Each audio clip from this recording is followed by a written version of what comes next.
আমাদেরকে গালি দেয় রাজাকার বলে, আর আমাদেরকে গালি দেয় মৌলবাদী বলে। রাজাকার শব্দটা তো এখন একটা অ্যাওয়ার্ড হয়ে গেছে, অ্যাওয়ার্ড। রাজাকার রাজাকার গালি দেওয়ার দিন শেষ। কি দিন আসলো, সুবহানাল্লাহ কইবেন না? আল্লাহ তো আমাদেরকে দেখাইছে রাজাকার শব্দটা এখন একটা অ্যাওয়ার্ড হয়ে গেছে। সুবহানাল্লাহ, সুবহানাল্লাহ। পরিস্থিতি পাল্টে দিতে আল্লাহর সময় লাগে না, চিল্লায় বলেন ঠিক কিনা? আমাদেরকে বলে মৌলবাদী।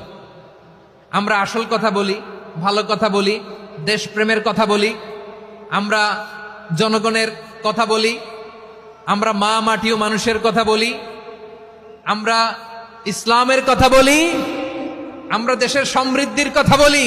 এজন্য আমাদেরকে বলে মৌলবাদ। আবার আমাদেরকে বলে ধর্ম ব্যবসায়ী। আছে না নাই? আমরা ধর্মের সত্য কথা প্রচার করি,